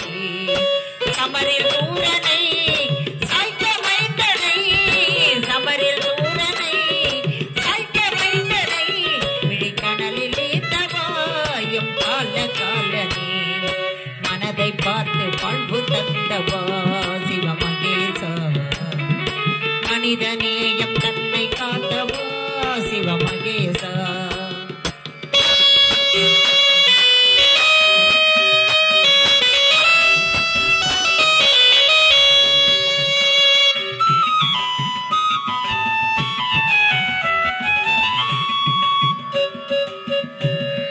மண் சுமந்ததும் பெண் பறவை மனையிலே நீ தூது சென்றதும் என்ன செய்தி ஐயனே.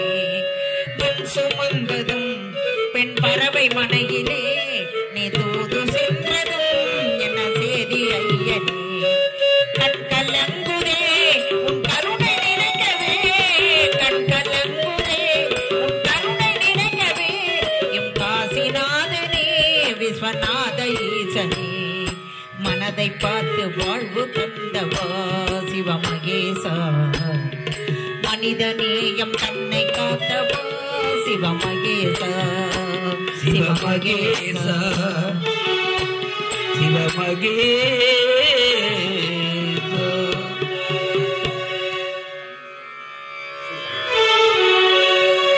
அழகான முறையிலே சிவத்தை வணங்கி வழிபாடு செய்ய இறைவா நாங்கெல்லாம் அப்படி கஷ்டப்படுறோமே சுவாமி, எல்லாத்தையும் பார்த்துக்கிட்டு அமைதியா இருக்கிறியே நியாயமா?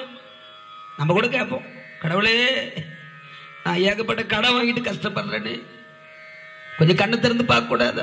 ஆசை குறைச்சிங்கன்னா கடன் குறையுது. ஏகப்பட்ட நகை நட்ட கொண்டு போய் பேங்க்ல வச்சுக்கிறேன் மூட்டு கொடுக்க கூடாது? அது ஆசை இருந்தா பின்ன கடனை நீ அவங்க ஒரு குறைய போய் கடவுள்கிட்ட சொல்லுவோம், கண்ணு திறந்து பார்க்க கூடாது? அது ஏன் கண்? உலகத்துல குறை இல்லாத மனுஷன் யாரு? வீடுன்னு இருந்தா வாசப்படின்னு இருக்கும், மூக்குன்னு இருந்தா மண்டையில சனி பிடிக்கத்தான் செய்யும். இதெல்லாம் என்ன மாத்த முடியுமா? வழக்கம் முடியுமா?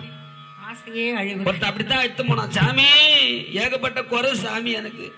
சிவருவான் பார்த்தாரு, உனக்கு என்னென்ன குறைக்குதோ மொத்தம் ஒரு லிஸ்ட் போட்டு எடுத்தாடான்னாரு. அவன் போட்டான், ராத்திரிலாம் உட்காந்து எழுதி ஒரு பெரிய மூட்டை கட்டி தூக்கி தலைமையில வச்சுட்டு கைலாயம் போனான். சாமி என் குறையெல்லாம் மூட்டை கட்டி தூக்கி வந்துக்கிறேன் சாமி என்ன. தனி ஒரு பில்டிங் கட்டி வச்சுக்கிறார், உலகத்துக்கு இருக்க எல்லா குறையும் அந்த பில்டிங்கில் தான் மூட்டை கட்டி போட்டு வச்சுக்குது.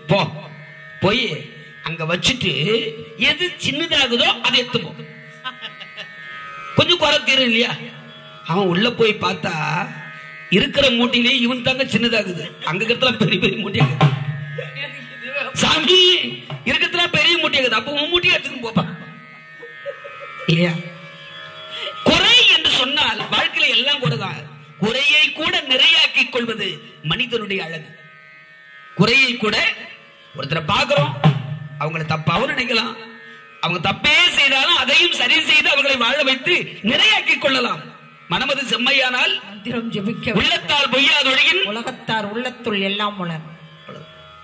அதனால இங்க அழகான முறையில் இறைவனானவர் பார்த்தார். இப்பா தேவர்களே, எல்லாரும் குறை குறைன்னு வந்து அழுவுறீங்க, இந்த குறை உங்களுக்கு ஏன் வந்ததுன்னு யோசிச்சீங்களா? இல்லையா?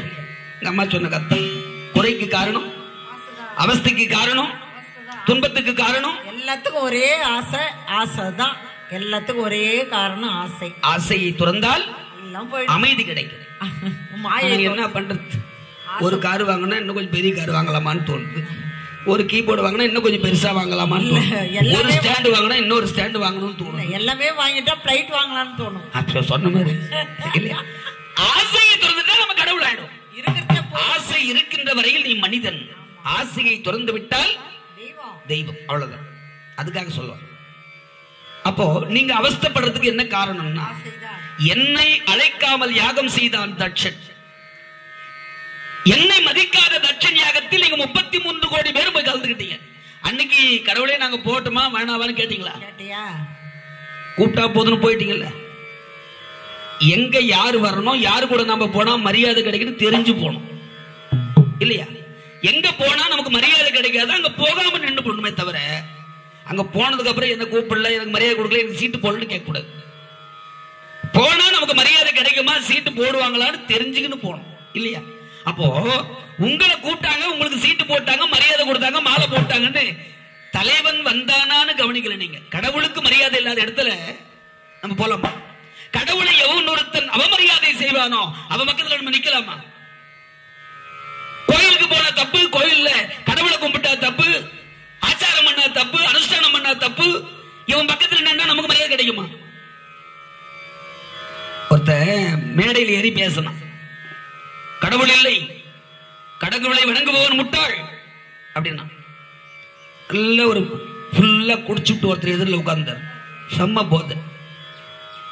இப்ப நம்மளாம் எதனா பேசினா கேஸ் போட்டு கொடுத்துடுவோம். கொஞ்சம் தண்ணி சாப்பிட்டு பேசுறோம், கடை கொடுப்பா அங்க தண்ணி சாப்பிட்டுக்கிறான், அவனா கூட நீ பேசு. தண்ணி சாப்பிட்டுக்கிறவன் பேசியாவது எடுப்படுது, நம்ம பேசி எடுப்பட மாட்டேன்னு பாருங்க. பஞ்சாயத்து பண்றவன் எப்படி சொல்லுவான், அவன் தான் குடிக்கார பேசுறான், நீங்க போப்பா. அப்ப அவன் அந்த மொத்தல சாப்பிட்டுட்டா பேசலான்னு ஒரு நீதி, அதுக்காக சாப்பிட்டான், அதுக்காக சாப்பிட்டான். மேடையில் ஏறி அவர் போன உடனே யாரும் தடுக்கல. இவர் உடனே ஐயா சொன்னார், பரவாயில்ல ஐயா ஏதோ பேச வர்றார், வரும் கொடுங்கன்னார். இவர் மேடைக்கு போனார். ஒரு பழம், ஆப்பிள் பழத்தை வச்சுன்னு சேர் எடுத்து போட்டு சாப்பிட்டுக்கிறார் மேடையில். இவர் கடவுள் இல்லைன்னு பேசி நிற்கிறார், இவன் பழம் சாப்பிட்டுன்னு உட்காந்துக்கிறான். சாமி ஐயா பேசுன இல்ல, அவரை பார்த்து கேட்டார், பழம் சாப்பிட்றனே ருசியா இருக்குதான்னு கேட்டான். பைத்தியக்கார, பழம் சாப்பிடறது நீ என்ன போய் ருசியா இருக்குதான்னு கேட்கிற, உனக்கு தானே தெரியும் சாப்பிடுறது. அட முட்டாளு, கடவுளை பத்தி பேசுகிற, கடவுளை பத்தி படித்த, கடவுளை பத்தி உணர்ந்து எங்களுக்கு தான் தெரியும் கடவுளை பத்தி. கடவுள்னா என்னன்னு தெரியாத முண்ட நீ வந்து இல்லன்னு சொன்னா அது எப்படி ருசி? கடவுளே என்னன்னு தெரியாதவன் கடவுளை பத்தி பேசினா எப்படி ருசிக்கும்? பழம் சாப்பிடுற எனக்குதான் பழத்தின் ருசி தெரியும். அப்ப கடவுளை பற்றி உணர்ந்து எனக்குதான் கடவுளை பத்தி தெரியும். நீ எல்லாம் பேசுறது தப்பு. இன்னொரு நாளைக்கு பார்த்த கல்லு தச்சு போடுவான், குடிக்கிற கொடுப்பா, இறக்கி கொடுப்பா, போட்டு இறக்கி கொடுத்தாங்க. கேட்க வேண்டியது கேட்டு வேண்டாம் இல்லையா? ஆனா நம்ம கேட்க முடியாது, கூட தூக்கி போடுவோம் இல்லையா? தானே நியாயம். அப்ப என்ன எதுக்கு சொல்றோம்னா, யாரு கூட நம்ம நின்னா நமக்கு மரியாதை கிடைக்குமோ அங்க நிக்கணும், அது நமக்கு மரியாதை. யாரு கூட போனா கௌரவ குறைச்சல் வரும்னு தெரியுதோ அவங்களை சந்திக்க வேண்டிய வேலையே கிடையாது, ஒதுங்கி போயிடலாம். இதுதான் இங்க நடந்தது. தேவர்களே, உங்களுக்கு மாலை மரியாதை கிடைச்சது, நீங்க 33 கோடி பேர் போய் கலந்துக்கிட்டீங்க. அன்னைக்கு நான் இருக்கிறேனா இல்லையானு யாரும் யோசிக்கல, கூட்டனா இல்லையானு கேட்கல. அதற்குரிய தண்டனை தான் இப்ப நீங்க அனுபவிக்கிறது. தேவர்களே அனுபவிங்க, இன்னும் கொஞ்ச நாள் அனுபவிங்க. என்னைக்கு எனக்கு மனசுக்கு சரின்னு தோணுதோ அன்னைக்கு உங்க பிரச்சனை நான் தீக்கிறேன். காலம் நேரமும் சரின்னு சொல்லட்டும் போ அப்படின்ட்டு திரும்பி வந்துட்டாங்க. இப்ப அம்பிகை பிரிந்து அங்கே பர்வதன் மகளாக பிறந்து பார்வதியாக வளர்ந்து வருகிறார். சிவா அப்படி பார்வதியாக வளர்ந்து வருகிறார்கள். சுவாமிக்கு தனியா இருக்கிறார். அப்ப மறுபடியும் ஒரு நாள் தேவர்கள் வந்து அழறாங்க, சுவாமி குறைய தீக்கிறேன்னு சொல்றீங்க, கண்டுக்காமையே விட்டீங்களே, நாங்க எத்தனை நாளைக்கு கஷ்டப்படுவோம், நாங்க செஞ்ச தவறை உணர்ந்துட்டோம், பிராயச்சித்தம் தேடு. தவறு என்று உணர்ந்த பிறகு அவர்களை தண்டிப்பது நியாயம் அல்ல. தேவர்களே கவலை கொள்ள வேண்டாம், அது சீக்கிரத்தில் அவங்க கேட்கிறாங்க, என் அம்சத்தினால் அழகான ஒரு மகன் எனக்கு தோன்றுவான், அந்த மகனால் உங்கள் குறை தீரும். அது வரைக்கும் நீங்க பொறுத்திருந்தாங்க. இப்ப பொறுத்தாச்சு. அம்பாள் பிரிஞ்சிருக்கிறாங்க. பார்வதி தேவி திருக்கல்யாணம் நடந்தால்தான் முருகப்பெருமானுடைய அவதாரம் நடக்கும். முருகப்பெருமான் அவதாரம் நடந்தால்தான் சூர சம்ஹாரம் முடியும். சூர சம்ஹாரம் முடிந்தால்தான் தேவர்கள் குறை தீரும். அவ்வளவு பிரச்சனை இருக்கு. இவர் பாட்டு மரத்தில் உட்கார்ந்து கிடக்கிறாரு கம்முனு மௌன நிலையில். என்ன அர்த்தம்? அதனால பார்த்தாங்க எல்லாரும். முதல்ல வேற வழி இல்லை, மோன நிலையில் இருக்கிற சுவாமியுடைய தவத்தை கலைச்சு அவரை எழுப்பணும். யார் போறது? கைலாயத்துல நான் அமைதியா இருக்க போறேன், மோன நிலையில் இருக்கிற யாரையும் உள்ள அனுமதிக்காது நந்தி பெருமானுக்கு ஆர்டர் போட்டாச்சு. அதுக்குதான் பழமொழி சொன்னாங்க, கோயில்ல சாமியே வரம் கொடுத்தாலும் பூசாரி வரம் கொடுக்க மாட்டார். இப்ப நம்ம நந்தி பெருமான் அவர் அனுமதிச்சாதான் கைலாயத்துக்குள்ள போய் சுவாமி பார்க்க முடியும். யாருக்கு அனுமதி கிடையாது. ஆனால் மன்மதனை தவிர. மன்மதருக்கு கடவுளே கண்ட்ரோல் பண்ண முடியாது, கடவுள் கூட அவருக்கு கட்டளை போட முடியாது. ஆசையை உருவாக்கி இன்பத்தை தூண்டும் வேலையை மன்மதர் பார்க்கிறார். கரும்புவில் சுரும்பு நான் 5 மலர்கடைகள் ரதி தேவியோட. அவரை தடை பண்ண முடியாது. அவர் எங்க வேணாலும் எப்ப வேணாலும் போவார் வருவார். எல்லாம் காரணத்துக்காக நடைபெற்றது. தேவர்கள் எல்லோரும் மன்மதரை தவிர நாம் யாரும் போக முடியாது. மன்மதா பையா, எங்களுக்காக எப்படியாவது கைலாயம் போய் சிவபெருமான பார்த்து மோன நிலையில் இருக்கிற அவருடைய தவத்தினை கலைத்து விட்டு வாழ்ந்தார். அவர் பார்த்தார், தவத்தில் இருக்கிற இறைவனை நாம் எழுப்பக்கூடாது, பூஜையில் இருக்கிற போது நம்ம தொல்லை பண்ணக்கூடாது, தடை செய்யக்கூடாது. அப்படி ஒரு விதி உண்டு. இப்பெல்லாம் வீட்டுல பூஜை பண்ணணும் உட்கார்ந்தா தான் டிவி இன்னும் கொஞ்சம் சவுண்ட் வருது இல்லையா? ஆனந்த ராகம், அந்த ராகம், இந்த ராகம். என்ன நம்ம நினைக்கிறோமோ அது நடக்குது. அவ்வளவு மனசு எப்படியும் வாழ்வு அப்படி. வேற என்ன? அவர் அமைதி எண்ணி போனார், யாரையும் உள்ள விடாதுட்டார். அதனால இப்ப மன்மதருக்கு மட்டும் நீ ஒரு ஆள் உள்ள போகலாம், எப்படியாவது சாமி எழுப்பிடுனார். ஆனால் மன்மதன் தடுக்கிறார். பூஜையில் இருக்கிறவரை நான் எழுப்பினா அவர் கோபத்திற்கு நான் ஆளாவே, அதனால் எனக்கு அழிவு ஏற்படும். ஊன் கொடுத்து, உயிர் கொடுத்து, உடல் கொடுத்து, பார்க்க வைத்து, பேச வைத்து, சுவைக்க வைத்து, இந்த உலகத்தில் ஒரு மனிதனாய் வாழ வைத்து, மன்மதன் என்ற அழகான ஒரு பெயரையும் கொடுத்து காமத்தை உருவாக்கும் கடவுளாக வைத்திருக்கிறார். காமதகனம் இப்ப நடக்க போகுது.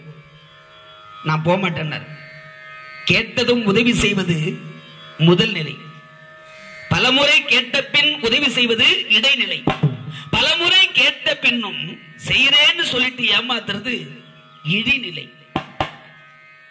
மன்மதா, நாங்க எல்லாரும் சேர்ந்து 33 கோடி தேவர்கள் நன்மைக்காக உங்ககிட்ட கெஞ்சிரும்.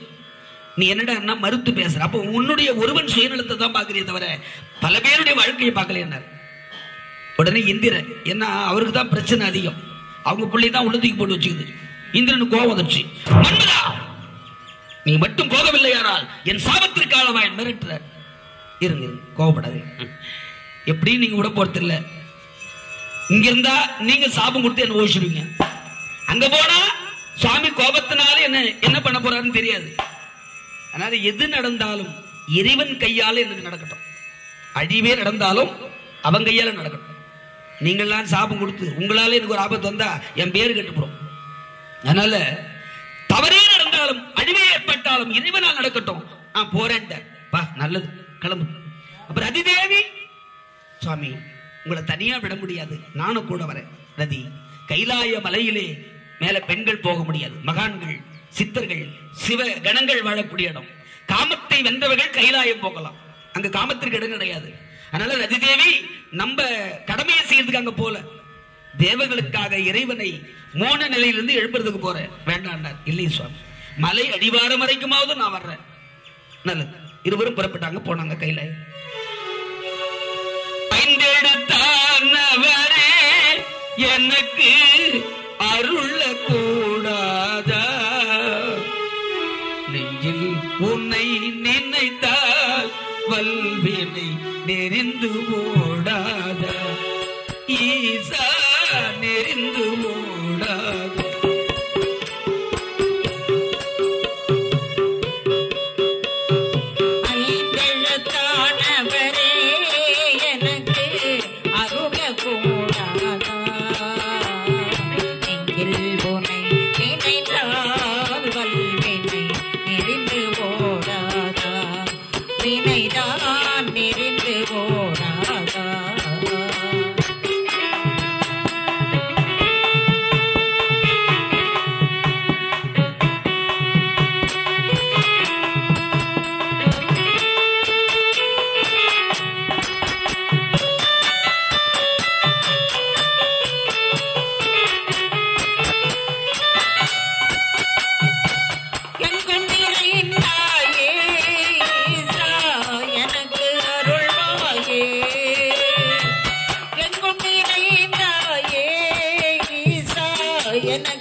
பெற்றார்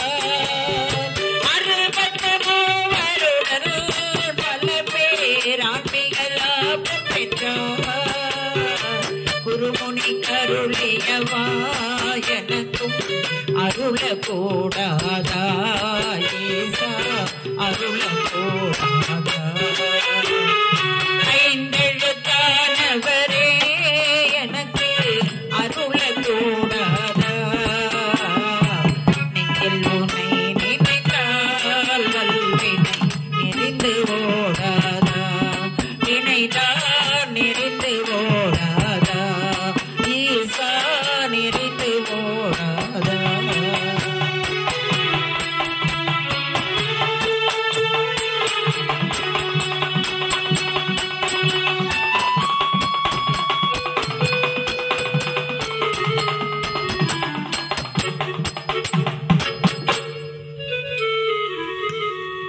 சிவத்தை வணங்கியவனை மன்மதனால கைலாய மலை அடிவாரம் போனார். கைலாய மலை அடிவாரம் போன உடனே ரதிதேவி கரும்புவில் சுரும்பு நாள் 5 மலர்கணைகள் மா, கொங்கு, மந்தாரை, முல்லை, இருவாட்சி, அசோக், இப்படி 5 மலர்களை கொண்டு ஒவ்வொரு மலரும் ஒரு வேலை செய்யும். கந்த புராணம் 1,00,000 பாட்டுன்னா சும்மாவா? ஒவ்வொரு மலரும் ஒரு மலரை வச்சு தொடுத்தா உடம்புல என்ன செய்யும்னு விளக்கம் சொல்லுவார். 5 மலர்கணைகளை இணைத்து மரத்துல 2 பறவைகள் உட்கார்ந்து, ஒரு ஆண் பறவை ஒரு பெண் பறவை கைலாயத்துல. அந்த கைலாய மலையில போய் முதல்ல நம்ம வேலைங்க செல்லுமா செல்லாதா, நம்ம படம் ஓடுமா ஓடாதா, டெஸ்ட் பண்றாரு. கொல்லம் தெருவில் போய் ஊசி வைக்க முடியுமா முடியுமா முடியாதான்னு ஒரு சோதனை பண்ணி பார்த்துக்கலான்னு மன்மதன் கரும்பு வில்லை எடுத்து அந்த பறவைகள் மீது காமத்தை உண்டாக்க ஒரு பானம் போட்டார். இந்த பானம் பட்ட உடனே 2 பறவை டக்குன்னு அப்படி திரும்பி ஒரு பார்வை பார்த்ததுங்க மன்மதன். ஏய் இதெல்லாம் கைலாயத்துக்கு வெளியில வச்சுக்கோ, இது காமத்தை வென்ற இடம், இங்க மன்மதருக்கு வேலை இல்லை அப்படி. ரதிதேவி ஒரு பறவைகள் கிட்டேயே நம்ம ஜம்பம் செல்லலன்னா ஆண்டவனிடத்தையே நான் என்ன கதி அனுபவிக்க போறேன்னு தெரியல. எதுக்கும் நீ கீழே நில்லு, நான் மட்டும் போறேன்.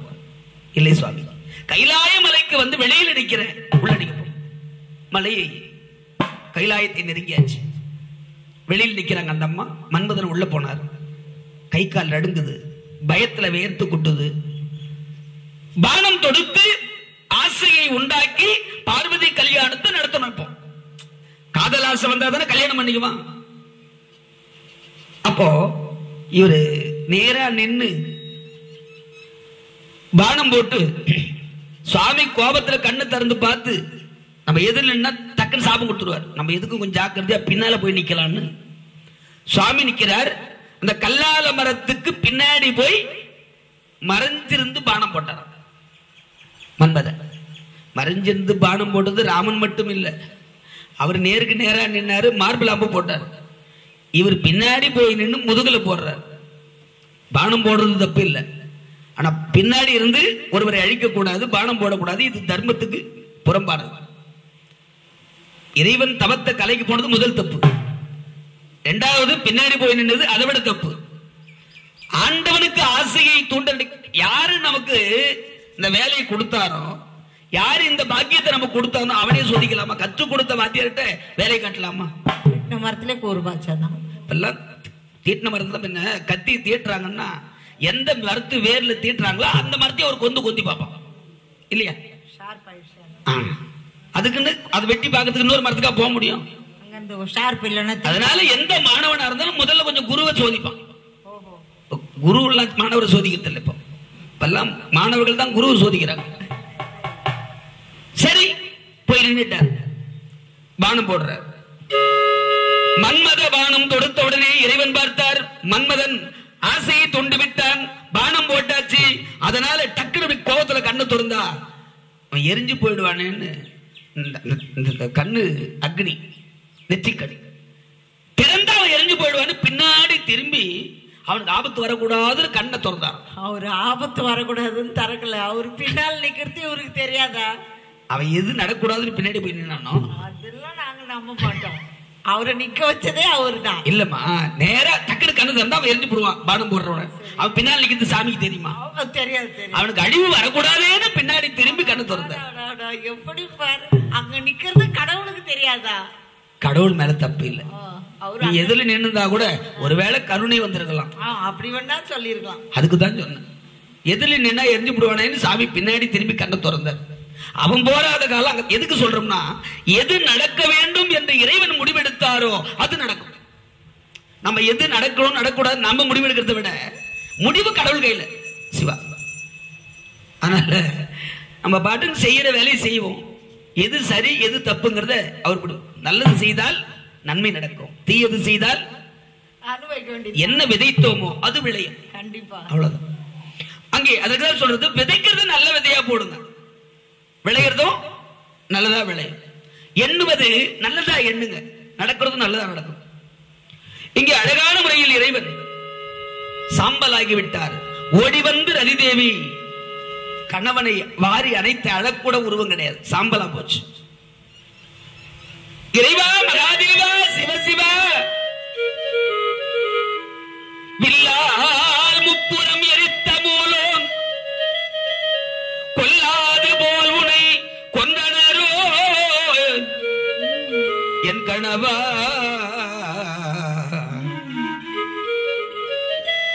எல்லோரும் இறந்தனரோ. யாரெல்லாம் உன்னை போன்னு அமிச்சானோ அவனுக்கு யாருக்கும் ஒன்னும் ஆகல. அவங்க யாருக்காக நீ வந்தாயோ அவங்க நல்லா இருக்கிறாங்க, உனக்கு இந்த நிலை வந்ததுன்னு அந்த அம்மா கந்தபுராணத்தில் அப்படி சொல்லி அழுவாங்க. கொல்லாது உன்னை கொண்டார். வில்லால் முப்புறத்தை திரிபுர தகனம் செய்த இறைவனுக்கு உன்னை எரிக்கிறது ஒரு பெரிய வேலையா அப்படின்னு அந்த அம்மா எழுதாங்க. ரதிதேவி அழ வேண்டாம், கலங்காதே. உன் கணவனை நான் எரித்து சாம்பலாக்கி இருக்கிறேன்னா அதுல பல காரணம் இருக்கு.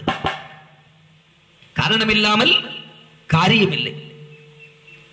அப்ப என்ன காரணம் அப்படின்னா, அதுல கந்தபுராணத்தில் எழுதுவார், மன்மதன் நம்ம சொல்லுவோம் அடாடா பொண்ணு மாப்பிள்ளை ரதி மன்மதம் மணிக்கிறாங்க தெரியுமா, ஆனா மன்மதன் என்ன கலர் நேரம்னு தெரியுமா? அதை எழுதுவார். 1000 அமாவாசை ஒன்று சேர்ந்தால் என்ன நிறமோ அவ்வளோ கருப்பு மன்மதன், அவ்வளவு பளிச்சுன்னு இருப்பார். 1000 அமாவாசை தான் பளிச்சுன்னு இருக்குமா? பகல்ல வந்த கூட பளிச்சு தெரிவாரு. செவந்த முகத்துல விபூதி பூசத்தை விட கருப்பா கரங்க விபூதி பூசினா பளிச்சுன்னு தெரியும் இல்லையா? விபூதி மட்டும் தெரியும், ஆள் தெரியலனாலும் விபூதி தெரியும். அதே போல இங்கே அழகான முறையில் பார்த்த, அதுதான் இந்த பாட்டுல சொல்றாரு, கருவேளை அழித்து செவ்வேள் இந்த பிரான் முருகப்பெருமான் சிவபெருமான். கருவேல்னா மன்மதன், செவ்வேள் முருகப்பெருமான். மன்மதனை காமத்தை எரிச்சிட்டு கல்யாணம் பண்றாருங்க. கல்யாணம் பண்றதுக்கு காமத்துக்காக அதுதானே பண்றாங்க. கல்யாணம் பண்றது குடும்பம் நடத்தணும், குடும்பத்தை பெற்றுக்கணும், அதுக்குதான். ஆனா இவரு கல்யாணம் என்பது குடும்பத்துக்காக குழந்தைக்காக மட்டும் இல்ல, அதையும் தாண்டி ஒரு மனிதன் பிறந்து வளர்கிற வரைக்கும் அரை மனிதன். என்னைக்கு கல்யாணம் ஆகிறதோ குழந்தை பிறக்கிறதோ அன்னைக்கு அவன் முழு மனிதன். அப்ப ஒரு மனிதன் முழு மனிதனாய் மாற வேண்டும் என்றால் முழு உரிமை அவனுக்கு கிடைக்கணும்னா, எல்லாத்துக்கும் முழு உரிமை கிடைக்கணும்னா திருக்கல்யாணமாகி குடும்பத்தில் ஈடுபடுற போது. அதனால காமத்தை அழித்து மன்மதனை எரித்து சாம்பலாக்கி விட்டு அடுத்து கல்யாணம் பண்ண போற. அப்ப ரதிதேவி, உன் கணவன் யாரு கண்ணுக்கும் தெரியக்கூடாது, அவன் சிலையாகவோ உருவமாகவோ யாரும் அவனை பார்க்க கூடாது. அதனால் உன் கணவனை நான் மறுபடியும் எழுப்பி கொடுப்பேன். இப்ப இல்ல, வருகிற பங்குனி உத்திர திருநாளில் பார்வதி திருக்கல்யாணம் நடைபெறும், எனக்கும் பார்வதிக்கும்.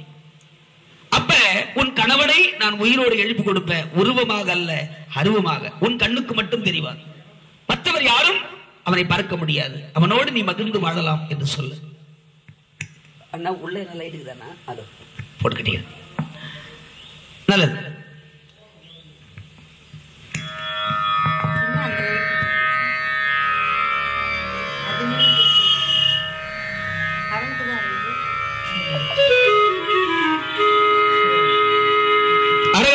பார்வதி பதையே ஹரஹர மகாதேவா, வெற்றிவேல் முருகனுக்கு அருட்பெரும் ஜோதி, அருட்பெரும் ஜோதி, தனிப்பெரும் கருணை அருட்பெரும் ஜோதி, அருட்பெரும் ஜோதி, அருட்பெரும் ஜோதி, தனிப்பெரும் கருணை அருட்பெரும் ஜோதி.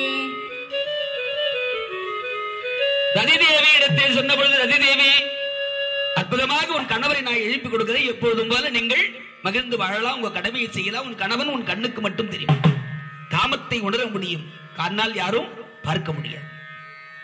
இப்போ ரதி தேவி அழகாக என்ன இந்த மன்மத தகனத்திலிருந்து ஒரு கதை ஆரம்பிக்கும் கந்த புராணத்தில். விநாயக பெருமான் தோன்றியது, விநாயக பெருமான் வந்து அந்த மன்மதனுடைய சாம்பலை ஒன்றாக சேர்த்து ஒரு பொம்மை செஞ்சு அந்த மன்மதனை எரித்த சாம்பலில் உருவானதுதான் பண்டாசுரன். இந்த பண்டாசுரனை அழிக்க அம்பாள் மிகப்பெரிய யுத்தம் செய்து அவனை அழித்தாங்க. அது ஒரு வரல கந்த புராணத்தில். இங்கே அழகாக மன்மதனை எரித்த அந்த நேரத்தில் பார்த்தாங்க, உன் கணவனை திருக்கல்யாணத்தில் எழுப்பி கொடுக்கிறேன் அப்படின்ட்டு. இப்ப தேவாதி தேவர்கள் எல்லாம் ஆண்டவரே மகாதேவா சீக்கிரம் கல்யாணம் நடக்கணும். இங்கே பார்வதி தேவி வளர்ந்து பருவம் அடைந்தார்கள், சிவத்தையே மணக்க வேண்டும் என்று கடும் தவம் இருக்கிறார்கள். இமவான் பர்வதராஜன் மகளாக சின்னஞ்சீரு பெண் போலே சித்தாடையுடுத்தே சின்னஞ்சீரு பெண் போலே சித்தாடை இடை ஓடுத்தே சிவகங்கை குளத்தருகே சிறுகை சிறு திருப்பாள் சின்னஞ்சிறு பெண் போலே.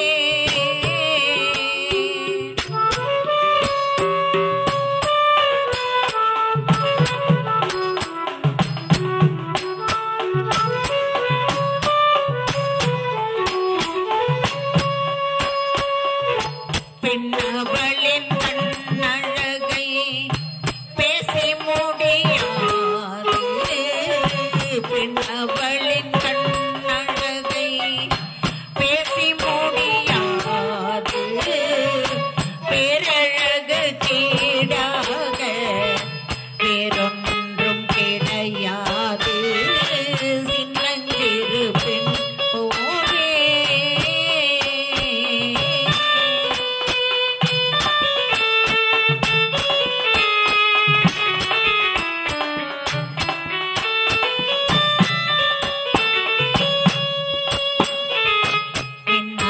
போல் மேனி அன்னை சிவகாமே, மின்னலை போல் மேனி அன்னை சிவகாமே, இன்பமெல்லாம் தருவாள் நெஞ்சமெல்லாம் நிறைவாள், பின்னல் ஜடை போட்டு பிச்சைப்பூ சூடிடுவாள், பின்னல் ஜடை போட்டு பிச்சைப்பூ சூடிடுவாள், பித்தனுக்கு இணையாக நர்த்தனம் ஆடிடுவாள், பித்தனுக்கு இணையாக நர்த்தனம் ஆடிடுவாள், சின்னஞ்சிறு பெண் போலே.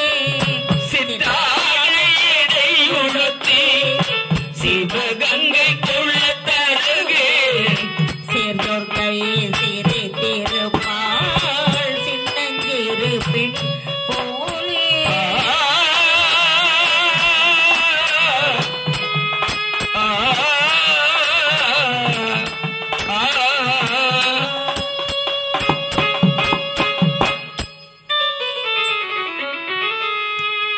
அழகான திருக்கல்யாணம். மாப்பிள்ளை இறைவன் சிவபெருமான் என்ன பார்வதி தேவியை கவர்ந்து வந்து விட்டார், காந்தர்வ மனம். இப்போ முறையா இந்த கல்யாணம் முறையா இந்த திருக்கல்யாணம் நடக்கணும்னு ஆசைப்படுறார். அன்னைக்கு பார்வதி திருக்கல்யாணம் எப்படி நடந்ததோ அதே முறை பிரகாரம் தான் இன்னைக்கு நம்ம எல்லாரும் திருக்கல்யாணம் பண்றோம். அப்ப முதல்ல பிள்ளை வீட்டுக்காரங்க போய் பெண்ணை பார்க்கணும். பிள்ளை வீட்டுக்கார பக்கம் யாரு இருக்கிறாங்க? சாமியாருக்கு தான் இருக்கிறாங்க 4 பேர்.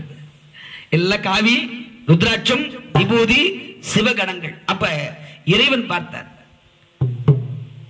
முதல்ல பார்வதி தேவிக்கு நம்ம நினைப்பு இருக்குதா இல்லையா? எந்த நேரமும் கன்னிகா மாடம் அமைத்து சிவலிங்கம் வச்சு பூஜை பண்ணிட்டு இருக்கிறாங்க அந்த அம்மா. அவங்கள சோதிக்க போறாரு சிவபெருமான். மனசு எப்படி இருக்குதுன்னு பார்க்கலாம் இல்லையா? நம்ம கூட கொஞ்சம் வழக்கத்துக்கு மாறா பேசி பார்ப்போம் சமயத்துல. மற்றவருடைய மனசு எப்படி இருக்குதுன்னு அவங்க வாயில இருந்து என்ன வருதுன்னு தெரிஞ்சுக்கிறதுக்காக. இதெல்லாம் சிவபெருமான் கத்து கொடுத்தது, நம்ம பாடல. குரு அவர் தானே, குரு தட்சிணாமூர்த்தி. அவரு வழக்கத்துக்கு மாறா என்ன பண்றாரா, அம்பாள் அழகா வணங்கிட்டு இருக்கிறாங்க. அம்பாளை சோதிக்க சுவாமி போனார். நந்தி பெருமான அனுப்பிச்சார். அந்த கடல்ல திமிங்கலமா இருந்தார். மீனவர்களுக்கு எல்லாம் தொல்லை கொடுத்தார். அப்ப சிவபெருமான் போய் மீனவனாக மாறி அந்த திமிங்கலத்தை கொன்று அப்படி காதல் வருதான்னு பார்த்தார். அப்போ அந்த அம்மா கண்டுக்கல, வந்துட்டாங்க. கடைசியில் வயோதிக வடிவம் சிவ அடியாராக மாறி அங்க போறார். மனமே கணமும் மறவாதே ஜெகதீசன் மலர்